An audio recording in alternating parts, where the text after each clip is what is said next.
professeur Boris Jung de Montpellier, qui va nous faire le dernier topo du module de neurologie sur la douleur, l'agitation, la sédation. Voilà, je vous laisse la parole et surtout n'hésitez pas à poser vos questions via le chat. Je retranscrirai les questions à la fin de la présentation. Bien, bonsoir à tous, merci pour l'introduction. Donc, comme je vous le disais il y a quelques minutes, je vous propose une interface qui s'appelle WooClap, que certains connaissent, et pour que ce soit plus interactif, parce qu'il y aura des QCM au fur et à mesure, mais via l'interface WooClap elle-même, et pas via Zoom comme parfois. Je vous propose soit de flasher le code qui apparaît sur votre écran, soit de vous connecter sur Internet, wooclap.com/sédation, c'est le petit icône bleu là, ou en orange, si vous préférez envoyer des textos, eh bien vous envoyez au 06 44 60 93 96 62 le texto @sédation. Alors bien sûr, hein, c'est anonyme, il n'y a pas de traçage, de rien du tout, et vous ne recevrez pas de publicité ni quoi que ce soit. C'est une application qui est accréditée par mon université qui paye la souscription. Je vous laisse encore quelques secondes pour vous connecter. Si vous verrez dans l'interface, vous pouvez à un moment donné cliquer que vous êtes perdu, vous pouvez envoyer un mur de messages, vous pouvez aussi chatter sur le Zoom comme vous le faites d'habitude. On arrivera à se sortir des questions et puis surtout, n'hésitez pas à m'interrompre au fur et à mesure du topo par chat préférentiellement, quoi.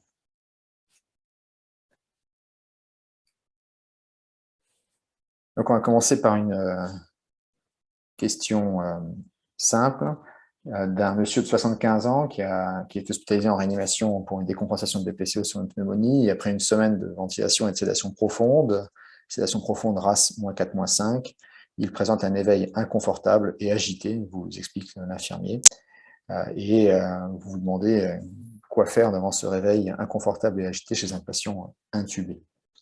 Donc on va passer aux premières questions.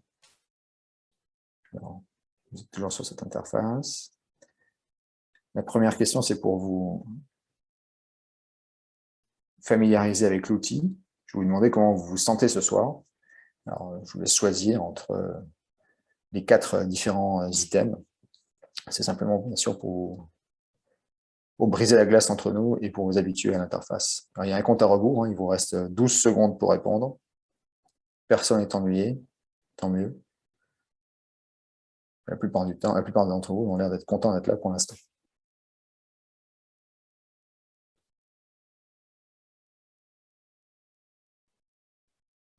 La deuxième question, c'est en fait qui est votre héros ou héroïne. Alors là, il faut texter un mot dans les 20 prochaines secondes.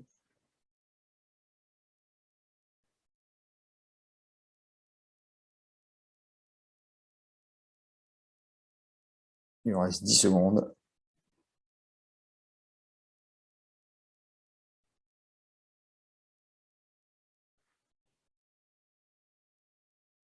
C'est assez différent. On voit que la Covid est passée, hein, parce qu'il n'y a plus le Pendolin et d'autres références à la pandémie. Ça rassure. J'ai cette barre Zoom qui m'embête là tout le temps.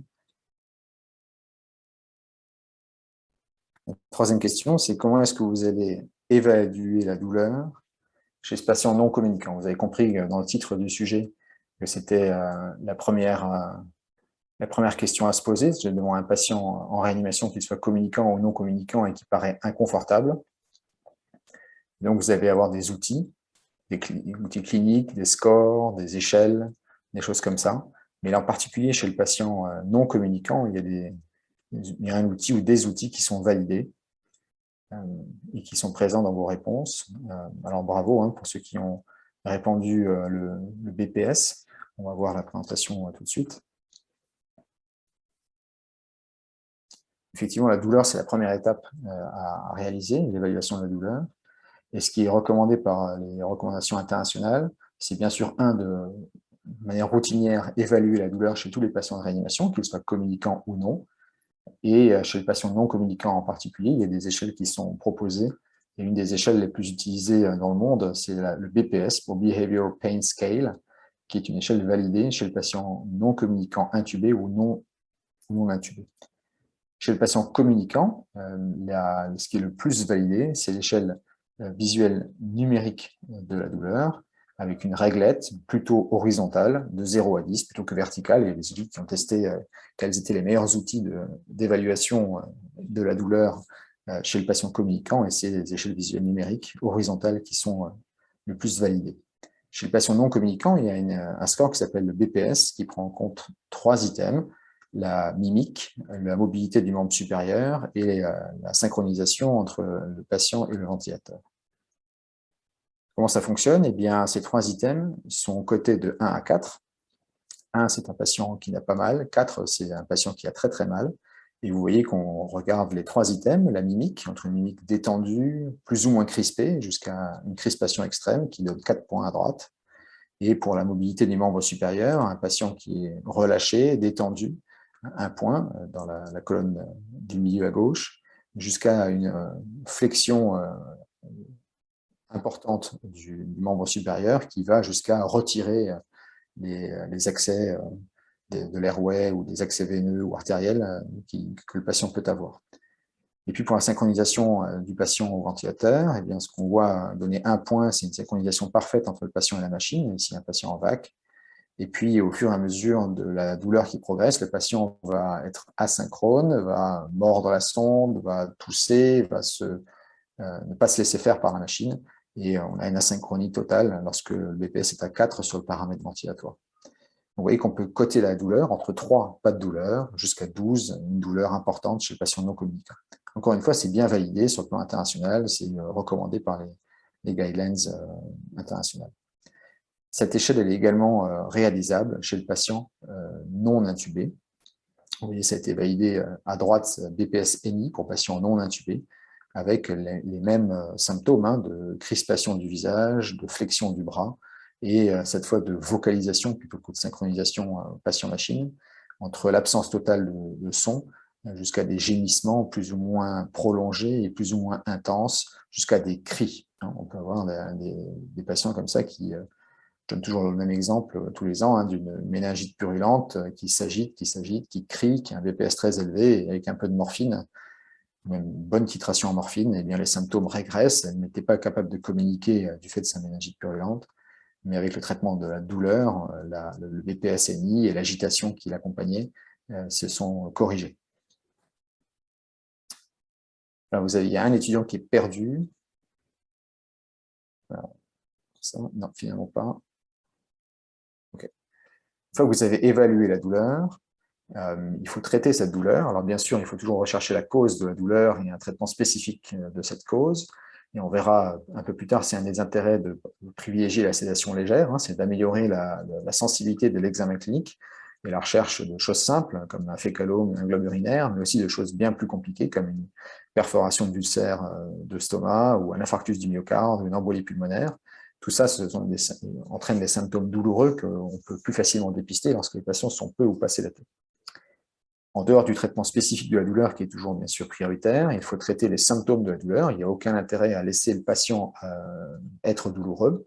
Et ce qui est recommandé en première intention chez les patients de réanimation, c'est des opiacés par voie intraveineuse pour traiter les patients qui n'ont pas de douleur neuropathique. Mais pour épargner et économiser les effets secondaires des analgésiques opioïdes, les recommandations suggèrent d'y associer des analgésiques non opioïdes, en particulier le paracétamol, ou tenant compte des contre-indications, le néfopam, par exemple, donc l'acupan.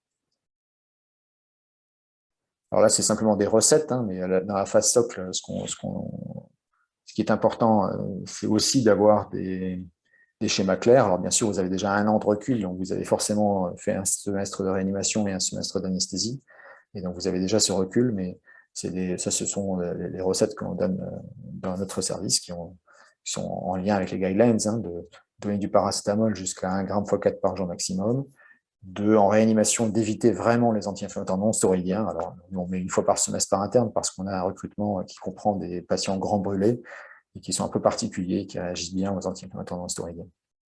De l'acupan plutôt poussant électrique pour éviter les effets secondaires liés à la perfusion trop rapide de néfopam, en gardant à l'esprit que ce sont des médicaments anticholinergiques et tachycardisants. pourvoyeur d'agitation, de rétention aiguë d'urine.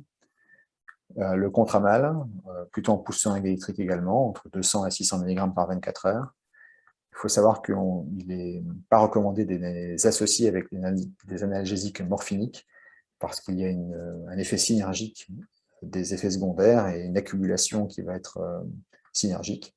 Et puis au cas par cas, des traitements de la douleur neuropathique ou les antidépresseurs, comme les antidépresseurs par exemple, ou la gabapentin. Pour ce qui est des morphiniques, là aussi plusieurs morphiniques sont disponibles et vous avez dû les rencontrer en réanimation ou en anesthésie. Et là, donc, je n'ai pas l'intention de vous redonner tous ces chiffres, hein, ils sont accessibles partout sur Internet. C'est des chiffres issus du MAPAR, qui est un petit guide de poche que certains connaissent et qui sont très appréciés par les internes d'anesthésie et réanimation. Mais ce qu'on peut utiliser par exemple dans le service, c'est du sufentanil, plutôt en sédation ou en analgésie continue à la seringue électrique, du rémifentanil ou Ultiva pour des situations particulières, notamment de soins de grands brûlés, avec la particularité que vous devez absolument savoir qu'il ne faut jamais faire de bolus intraveineux direct, car c'est un médicament qui est très bradycardisant et qui peut entraîner une asystolie si vous faites un bolus intraveineux direct. Ça a une demi-vie très très courte, un délai d'action très très court, et donc ça va s'éliminer rapidement, avec un risque de douleur importante si vous n'avez pas anticipé qu'à l'arrêt du rémifentanil, quelques minutes plus tard, il n'y a plus d'analgésie pour votre patient. Donc il faut absolument, quand vous utilisez ce médicament-là, réfléchir à quelle est votre stratégie analgésique après l'administration de rémifentanil.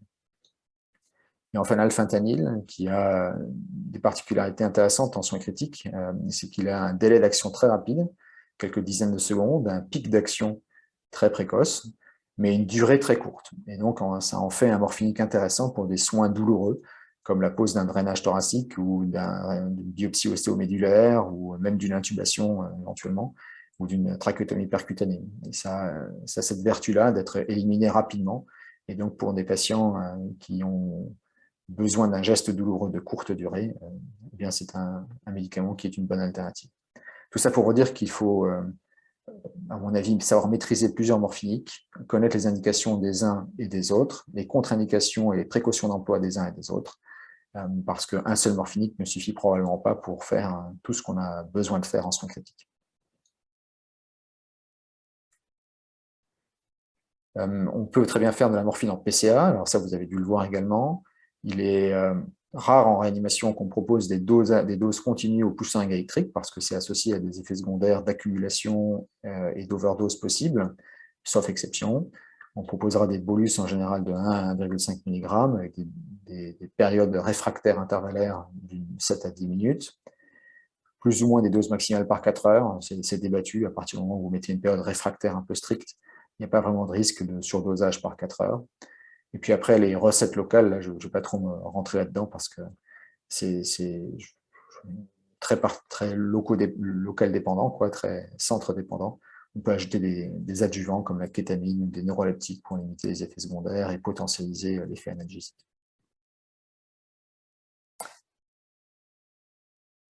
Voilà pour la douleur. On va imaginer que le patient que vous avez examiné, qui est ce patient BPCO non communicant, qui se réveille agité après 8 jours de ventilation mécanique, n'est pas douloureux. Et donc, la question qui va se poser, c'est est-ce que vous allez le resédater ou est-ce que vous allez tenter de faire autre chose pour ne pas resédater ce patient qui, par ailleurs, s'est bien amélioré de sa pneumonie et n'a pas, pour l'instant, de signes de surinfection ou de complications respiratoires. Et donc, la question pour vous, maintenant, c'est une question un peu plus longue. Il va falloir coter les réponses sur, pour vous, dans les situations que vous avez rencontrées jusqu'à présent ou que vous pensez être correctes, quelles sont les indications de sédation profonde. Alors, parmi toutes celles-là, il y a plusieurs réponses possibles, bien sûr. SDRA modéré à sévère, SDRA léger, choc septique, AVC, contrôle thermique. Donc, normalement, vous pouvez voter, il n'y a personne qui vote. Post-opératoire de chirurgie majeure, état de mal épileptique après échec du traitement médical, choc hémorragique dans les premières heures suivant la rupture d'une varice œsophagienne.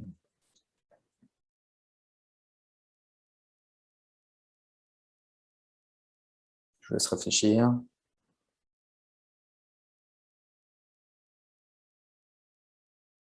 C'est simplement pour qu'on discute, hein, il n'y a pas de...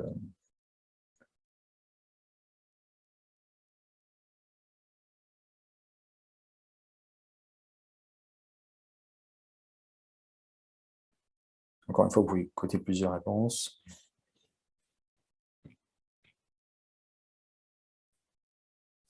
Je vais regarder le chat pour l'instant. Pas de questions pour l'instant. Ouais.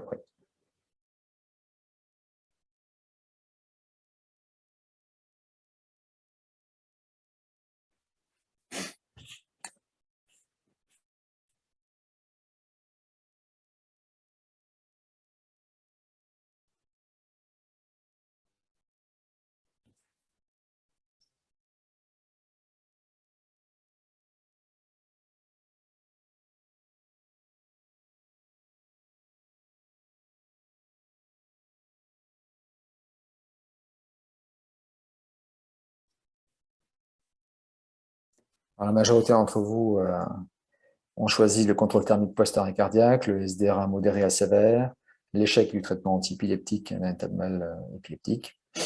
Et certains ont coté dans la sédation profonde, l'état de choc septique, le post-opératoire de chirurgie majeure, et puis un petit peu les accidents neurologiques graves.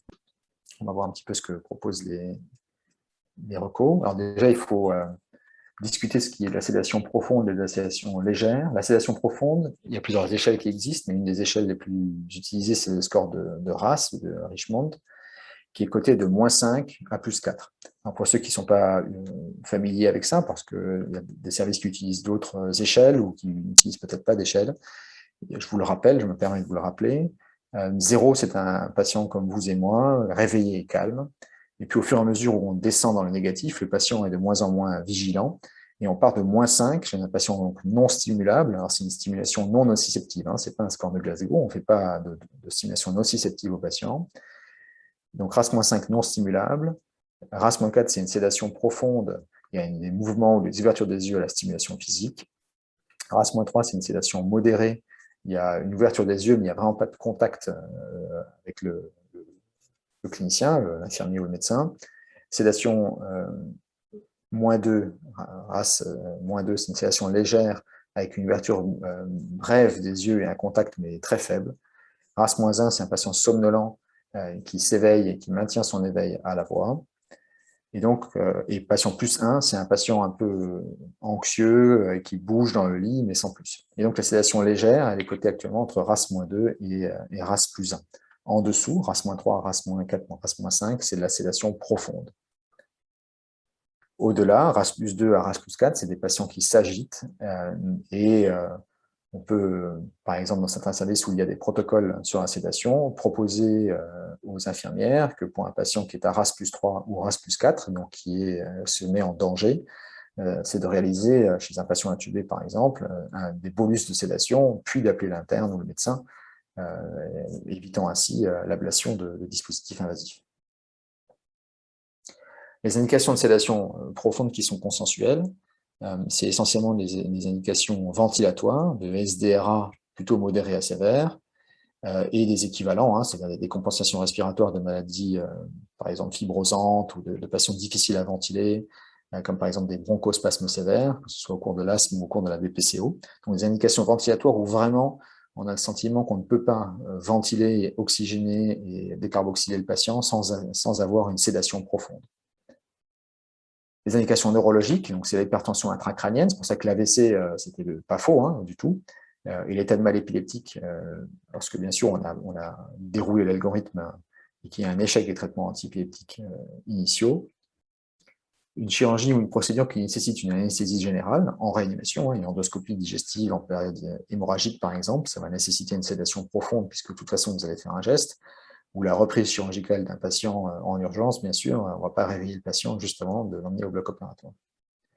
Le contrôle thermique, alors plus ou moins, parce qu'en fonction des dispositifs que l'on utilise et aussi en fonction de la cible thermique que l'on utilise, eh bien, on va avoir besoin plus ou moins d'une sédation profonde, parce que les frissons, qui sont un des premiers symptômes qui sont gênants et qui motivent la mise en place d'une sédation, sont plus ou moins présents en fonction de la cible de température et du dispositif utilisé.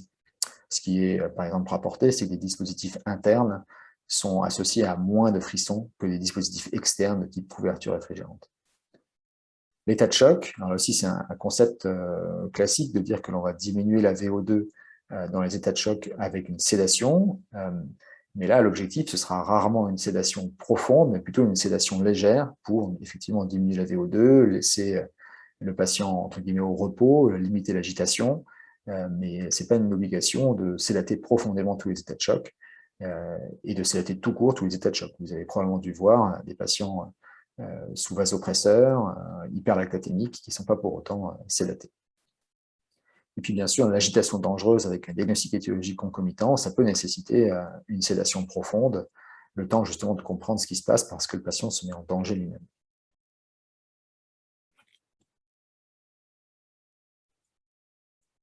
Alors on va passer à un autre vote. Donc on a parlé de sédation profonde et de sédation légère. Donc, je vous ai listé des indications reconnues de sédation profonde. Il y a des bénéfices à la sédation légère. Si vous voulez voter là-dessus, qu'est-ce que ça permet, selon la littérature, d'avoir?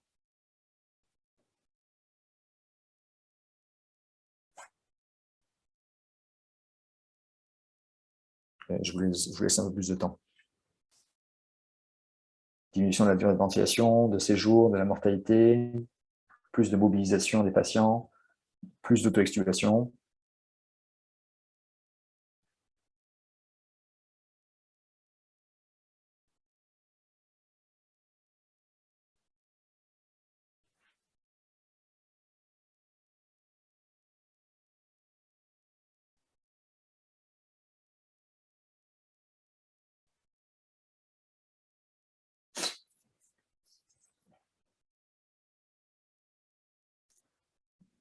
Donc, sédation légère, RAS -2, RAS +1.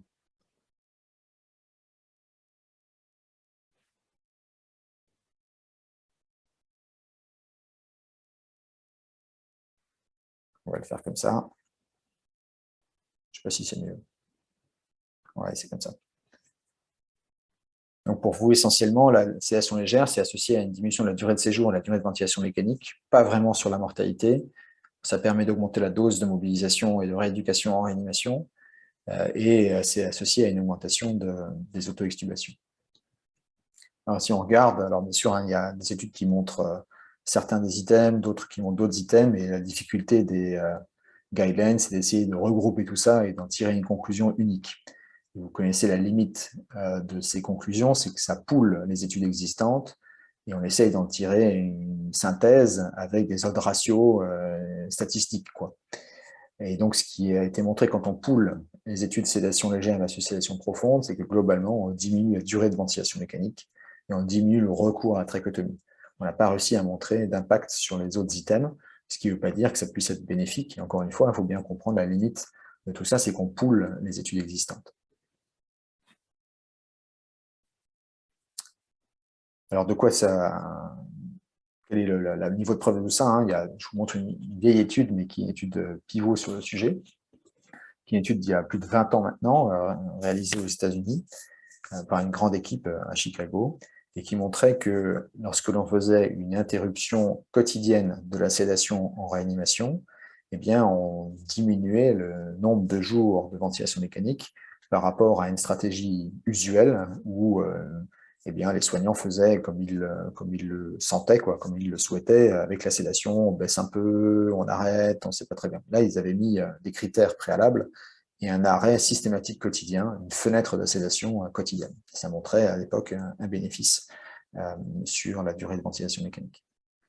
Puis ensuite, il y a eu, il y a une quinzaine d'années maintenant, un autre essai, aux États-Unis toujours, sur la combinaison de à la fois un arrêt quotidien de la sédation et la réalisation, bien sûr, sur des critères préalables, d'une épreuve de ventilation spontanée, ou SBT, Spontaneous Breathing Trial, quotidienne.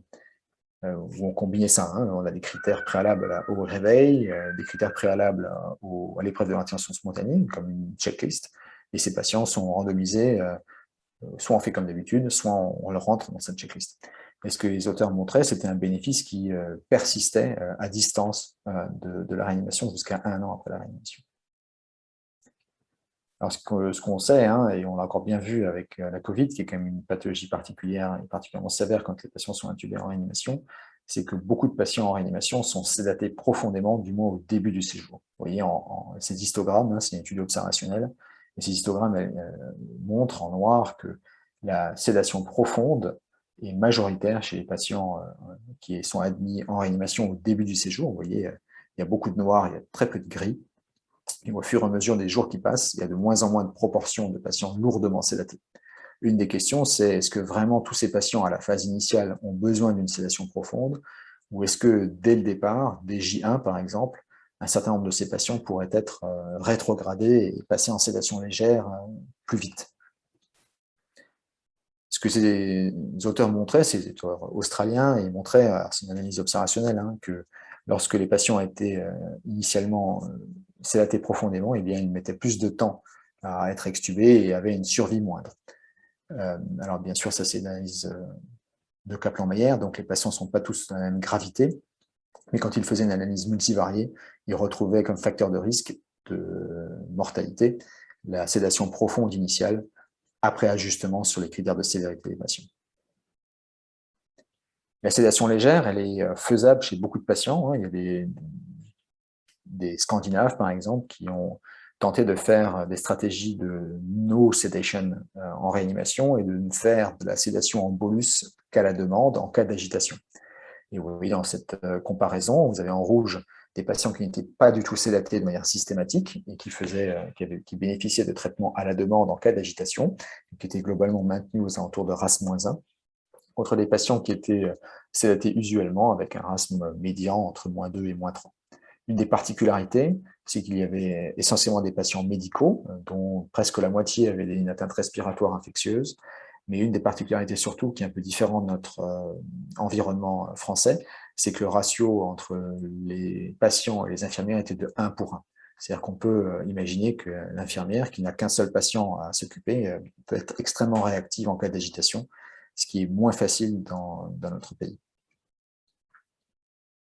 Alors même dans le SDRA, hors Covid, hein, ça a été rapporté que la sédation légère était faisable relativement rapidement. Hein. C'est un essai dont vous avez peut-être entendu parler, qui comparait curare, pas curare à la phase précoce du SDRA.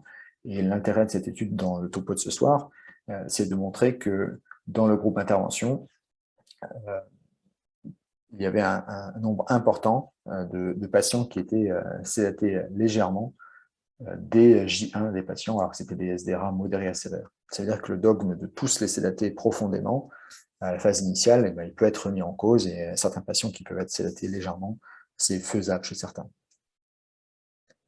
Il y a eu une revue de la littérature récente, alors ça c'est per-Covid, mais c'est quand même valable de manière générale par un nombre d'experts internationaux sur le sujet qui proposaient en particulier dans le SDRA vous voyez, un petit algorithme toujours de mettre en premier lieu l'analgésie, et puis ensuite de proposer d'abord une sédation modérée, légère, puis modérée, puis profonde, avec des drogues dont on va voir tout de suite, un propofol plus ou moins dexmédetomidine, avant d'ajouter d'autres agents, mais de proposer une sédation graduée, plutôt que de démarrer pour tout le monde une sédation très profonde et d'attendre éventuellement plusieurs jours avant de se poser la question d'une amélioration, pardon, d'un allègement de la sédation.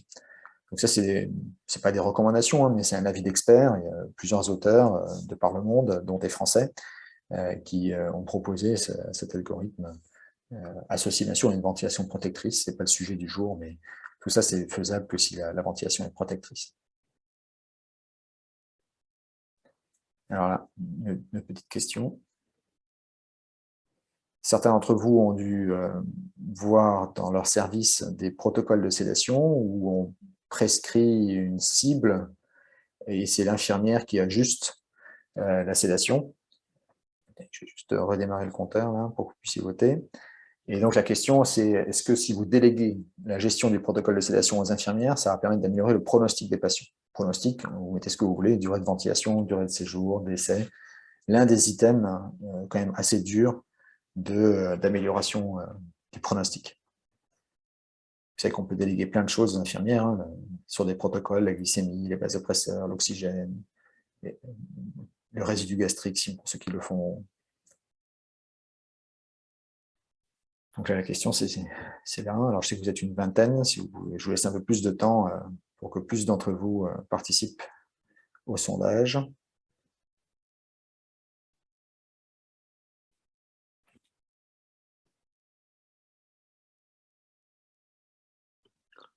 J'ai les noms de ceux qui ne votent pas, par contre. Hein.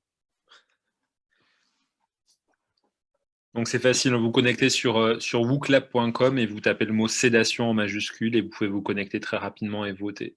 Oui, c'est là-haut, pour ceux qui... Il y avait le flashcode, je peux toujours le remettre, mais c'est facile quand même. Donc 100% d'entre vous pensent que c'est vraiment une bonne idée, donc ça veut dire que 100% d'entre vous en feraient la promotion s'ils étaient en position de le faire.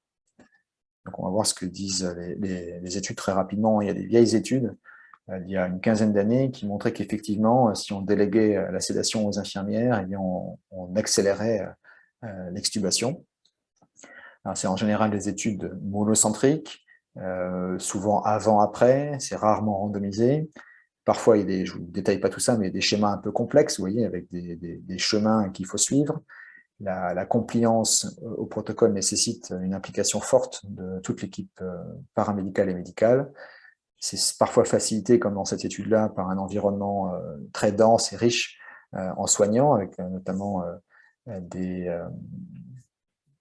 pharmaciens dans la réanimation, ce qu'on appelle enfin, c'est un peu comme les infirmiers de pratique avancée, c'est des nurse practitioners, enfin, c'est des adjoints aux médecins qui font attention à ce que le protocole soit bien respecté. Et en faisant ce genre de choses, on peut effectivement améliorer la durée de ventilation et la durée de séjour. D'autres études ont moins réussi à montrer ça. Et par exemple, donc cette étude-là australienne, qui est du même style, hein, peinait à montrer un bénéfice sur la ventilation mécanique. Donc le message de tout ça, c'est que les études sont assez anciennes et qu'on a du mal à montrer un bénéfice clair de la délégation du protocole de sédation aux infirmières lorsqu'on évalue un outcome un peu difficile, qui est comme la durée de ventilation mécanique. Ensuite, le prochain vote, c'est le choix du médicament. Alors, imaginons que vous vouliez diminuer les benzodiazépines dans votre service. À quoi vous attendez-vous comme bénéfice éventuel? Amélioration de la survie, de la durée de séjour, de l'incidence du délirium, une augmentation des auto-extubations, une amélioration des performances cognitives à 6 mois.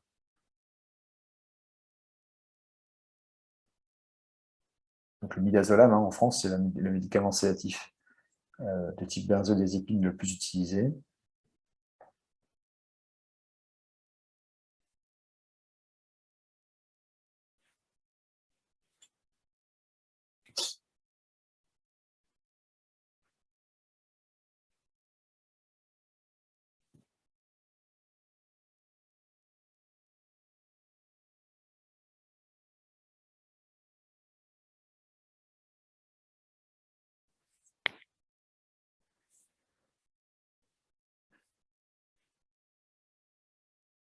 Donc vous escomptez plutôt un bénéfice assez important sur la durée de séjour, la survie, les performances cognitives. Donc un bénéfice à ne pas faire de benzodiazépine de manière routinière.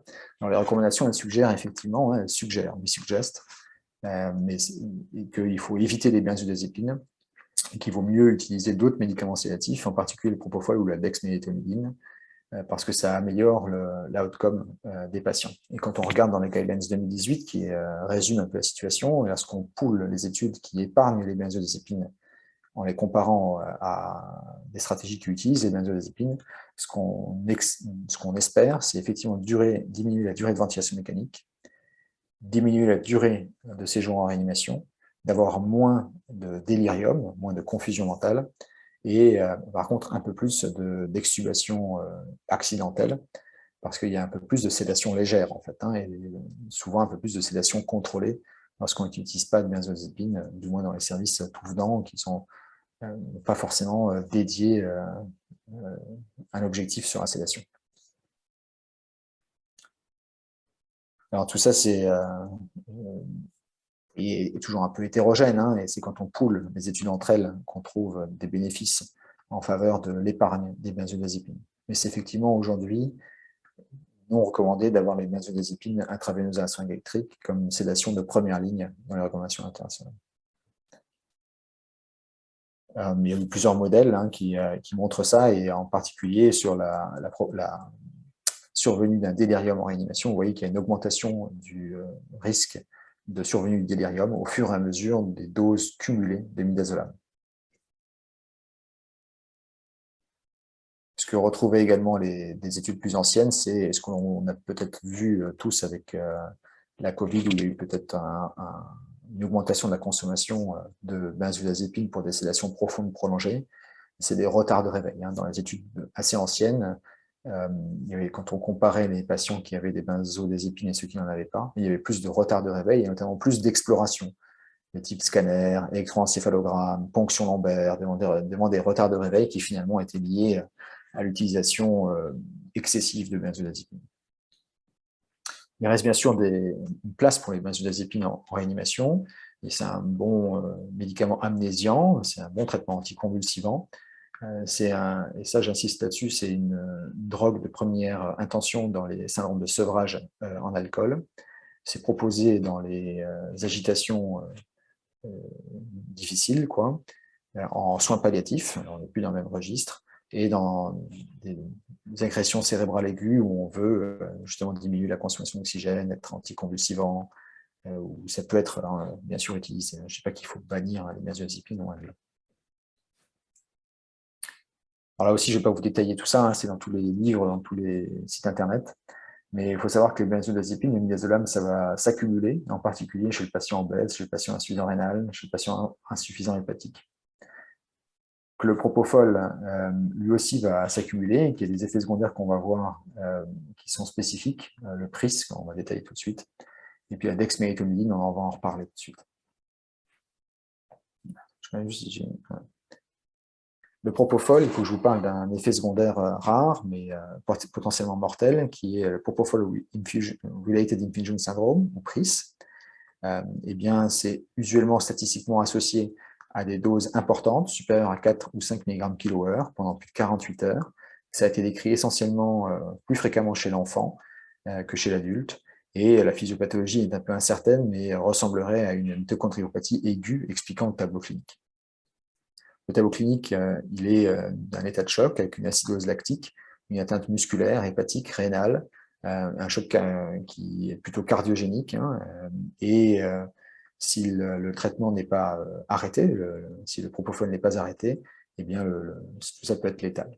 Alors l'incidence est très très faible hein, chez l'adulte, et il est parfois surdiagnostiqué, mais il vaut mieux parfois être très sensible dans le diagnostic, parce que si on est trop tardif, eh bien le patient peut décéder. Quand on regarde un peu les facteurs de risque associés, vous voyez ce genre d'études avec des nuages de points là, qui ne veulent pas dire grand-chose, mais qui simplement nous alertent sur des doses maximales de propofol qui sont associées à une augmentation du risque de PRIS. Et on retrouve cette dose 5 mg kHz pendant plusieurs jours consécutifs, ce qui peut être le cas chez des patients sévères qui nécessitent une sédation profonde prolongée. Alors là, on vous l'a probablement déjà dit, mais je vous le redis, les urines vertes ne sont pas un signe annonciateur de PRIS et ne sont pas une contre-indication à la poursuite du propofol. C'est simplement le reflet d'un métabolite actif qui est chromophore et qui va colorer les urines en vert, mais ce n'est pas un signe annonciateur ni associé à la survenue d'un PRIS. Souvent, on arrête le propofol à cette occasion, ce n'est pas une erreur de l'arrêter, mais ce n'est pas du tout, encore une fois, un signe annonciateur de PRIS. On va enchaîner sur un autre médicament qui est la dexmédetomidine. Alors là, c'est un peu plus long. La dexmédetomidine, comme c'est un médicament quand même assez récent finalement et prescrit de manière assez large, qu'est-ce que vous en diriez? Elle est contre-indiquée en cas de conduction cardiaque, elle agite à moins de délirium avec l'agitation, elle est contre-indiquée quand elle est état de choc sévère, elle permet une sédation légère mais pas profonde en monothérapie, elle facilite la communication avec le patient par rapport à autre chose, à un autre hypnotique, elle augmente le risque d'asystolie chez le patient mécaniquement ventilé, elle peut être proposée en cas de réveil difficile avec agitation, de sevrage de la sédation, entre guillemets.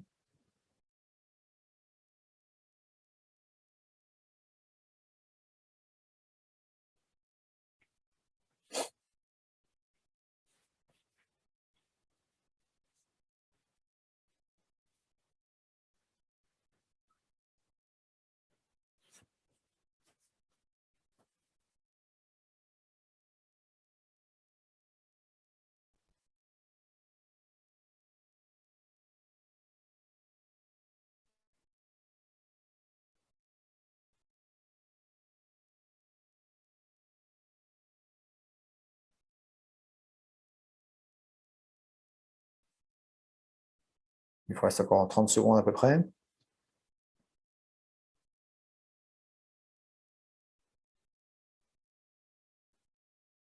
Il n'y a pas de piège dans les questions, hein.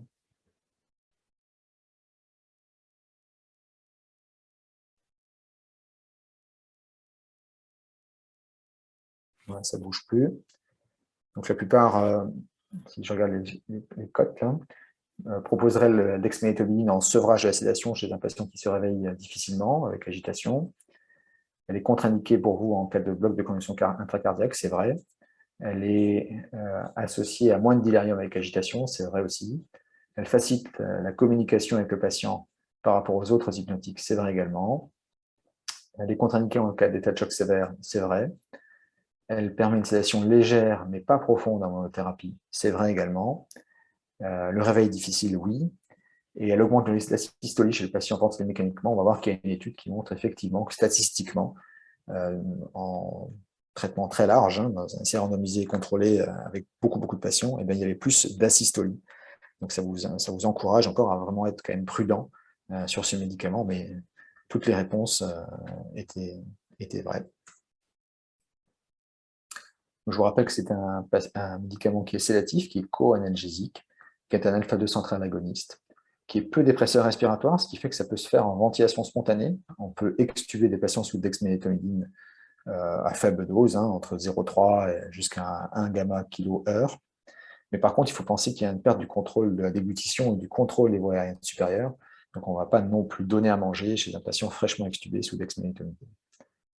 C'est un médicament qui est sympatholytique, qui est parasympathico-mimétique, qui est effectivement non recommandé en cas de bloc de conduction, d'HTIC ou d'hypotension artérielle, qui a un délai d'action long, donc il ne faut pas être impatient, ce n'est pas du propofol ou des gaz halogénés, il faut se donner le temps que le patient soit imprégné en dexmédetomidine. La dose moyenne, c'est 0,7 microgrammes par kilo et par heure, maximum 1,4, et il faut ajuster tout ça doucement, ce n'est pas la peine de faire ça toutes les 2 minutes comme le propofol. On ne fait pas de bolus pour une meilleure tolérance, et c'est associé dans les études à une meilleure communication, à une diminution du délirium et une diminution de la durée de la ventilation mécanique, mais seulement quand on l'oppose au benzodiazépine, pas quand on l'oppose au propofol. Le bénéfice principal, c'est d'avoir plus facilement une sédation légère, mais quand on le compare au propofol seul, on n'en est pas très sûr. En tout cas, c'est beaucoup plus facile d'avoir un patient en sédation légère et communiquant avec la dexmédetomidine qu'avec les benzodiazépines. C'est plutôt à proposer en seconde ligne aujourd'hui, notamment en cas d'échec de sédation légère chez un patient qui n'a pas de raison d'être sédaté profondément sur le plan médical, ou en cas éventuellement d'échec de sevrage de la sédation. C'est un peu notre pratique locale. Je vais aller un peu plus vite parce qu'on avance dans le temps. Je ne vais pas vous détailler toutes les études, parce que là, ça va être trop long, et ce n'est pas le sujet. Je vous ai bien tout résumé. Et encore une fois, en phase socle, je crois que ce n'est pas forcément l'objectif de tout détailler. Je vais aller droit au but sur une, deux. Voilà. Celle que je vais vous montrer, un essai randomisé sur 4000 patients qui montrait quand même qu'il y avait plus d'asystolie, statistiquement significatif, dans le groupe dexmédetomidine. Pas plus de morts, hein, mais plus d'asystolie dans le groupe dexmédetomidine. Alors, vous voyez qu'en pourcentage, c'est très faible, hein, on est entre 0,1 et 0,7%. Mais en nombre de patients, quand vous avez 2 patients versus 14, ça reste quand même visuellement significatif et statistiquement significatif. On l'a dit, on l'a résumé, hein, plus de patients communicants qu'avec les benzodiazépines, pas forcément avec le propofol. Je vais dire autre chose, on fera une diapo sur les halogénés. Une diapo sur les agents halogénés, vous avez vu ça au bloc opératoire à tous les coups, hein, sévoflurane, desflurane, isoflurane. En réanimation, il y a un dispositif qui s'appelle Anaconda, il y a aussi un dispositif Mirus, mais à un moment donné, c'était retiré du marché, je ne sais pas si c'est revenu. En tout cas, Anaconda est commercialisé en France. C'est un dispositif qui se met sur la sonde d'intubation et qui permet avec une seringue automatique d'administrer des agents halogénés sous forme liquide qui vont être vaporisés secondairement par le dispositif Anaconda et qui va permettre une sédation par agent halogéné, soit isoflurane, soit sévoflurane, en réanimation directement sur le ventilateur. Qu'est-ce que ça montre, les études? Ça montre que c'est faisable, par exemple dans l'arrêt cardiaque, par exemple dans le SDRA, avec un bénéfice sur l'oxygénation dans le groupe Anaconda versus dans le groupe midazolam. Il y a actuellement un essai randomisé contrôlé multicentrique qui évalue la place du sévoflurane, je pense, avec l'Anaconda dans le SDRA, qui est réalisé en France. Il y a un essai qui vient de sortir en Allemagne sur la même situation de SDRA et qui montre que c'était non inférieur à la sédation intraveineuse, faisable et safe.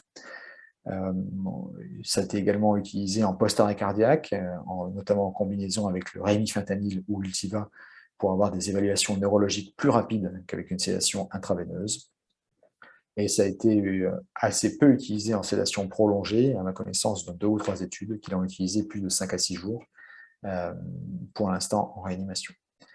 Donc je ne sais pas si c'est l'avenir, mais en tout cas, ça fait partie des possibilités d'utilisation en réanimation, et il y a probablement une place pour ce dispositif. On peut en discuter ensuite sur notre expérience ou sur la vôtre de ce type de dispositif. Donc finalement, on revient à notre patient vignette du départ. Il se réveillait inconfortable et agité. Et en fait, de quoi il s'agissait? Il s'agissait d'une sonde bouchée. Et le patient n'arrivait plus à respirer du fait de sa sonde bouchée. Et la résolution par la réintubation a permis de résoudre le problème. Il a été extubé 2 jours plus tard. Donc la conclusion de tout ça, et après je vous demanderai encore de voter avant de passer aux questions si vous en avez, c'est de toujours penser en premier à la douleur devant une agitation de votre patient, qu'il soit intubé ou non, communicant ou non, et d'essayer d'évaluer, la cause de la douleur, et de traiter la cause, et de manière concomitante, de traiter symptomatiquement la douleur, si elle est importante par des agents opioïdes, avec éventuellement une titration morphine, parce qu'il n'y a aucun intérêt à empiler les analgésiques en partant du paracétamol pour aller vers la morphine alors que le patient est extrêmement douloureux. Il vaut mieux casser la douleur initialement et ensuite mettre des co-analgésiques. Si vous avez réglé le problème de la douleur, vous vous intéressez dans un deuxième temps à l'agitation. Là aussi, essayez de trouver le diagnostic étiologique. Réfléchissez non pas comment sédater, mais pourquoi sédater. Je reviens dessus. Pas comment sédater, mais d'abord pourquoi sédater. Est-ce qu'il faut vraiment sédater les patients? Tous les jours, vous devez au moins une fois par jour vous demander si vraiment la sédation de votre patient est nécessaire, si elle est nécessairement profonde, est-ce qu'elle peut être allégée, est-ce qu'elle peut être arrêtée. Il faut, si vous sédatez vos patients, monitorer la profondeur de sédation. Ce n'est pas la dose qui compte, c'est l'effet qui compte. Ce qui compte quand vous mettez des vasopresseurs ou de l'insuline, c'est ce que vous observez comme effet, ce n'est pas la quantité que vous mettez vraiment. Et puis, mais c'est hors sujet, vous devrez dépister le délirium avec des échelles qui existent, que vous verrez dans un autre cours comme le CAM-ICU. Je vais vous proposer encore de voter. Alors ça, c'est plus pour moi, pour avoir un feedback. J'aimerais que vous me disiez, même ceux qui n'ont pas voté à toutes les questions, est-ce que ça correspond ou non à vos attentes en fin de socle? Usuellement, je le fais plus tôt dans l'année, mais là, ce n'était pas possible. Est-ce que c'était suffisamment complexe, mais pas trop? Est-ce que c'était suffisamment interactif? Est-ce que la thématique choisie correspond bien à la phase socle? Donc, je crois que vous avez le temps de voter, il n'y a pas de compteur. Et après, il y aura encore une autre question, mais peut-être que dans l'intervalle, vous pouvez, si vous avez des questions, les poser par le chat. N'hésitez pas à écrire vos questions sur le chat. Je les retranscrirai.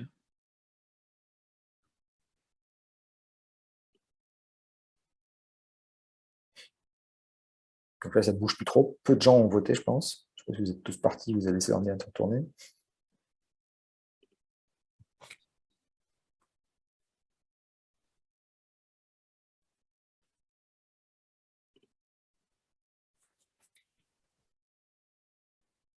Bon, si vous n'avez rien de plus, on passe à l'étape suivante. Attends. Vous pouvez mettre un mot. Bien, nul, très bien, ce que vous voulez, bof, mais un mot sur le topo.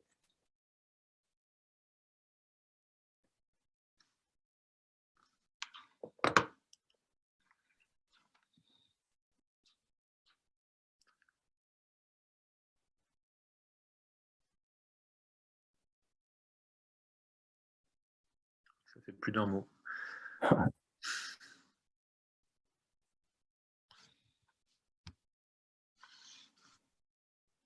Bon, ok. Je ne sais pas si vous avez des questions ou si tu en as, Rémi. Ou... Alors, il n'y a pas de questions pour l'instant, donc n'hésitez pas à les poser. Moi, j'avais une petite question, c'est par rapport pour la douleur, la gestion de la douleur avec les opioïdes. Est-ce qu'il vaut mieux faire des bolus ou plutôt privilégier l'infusion continue?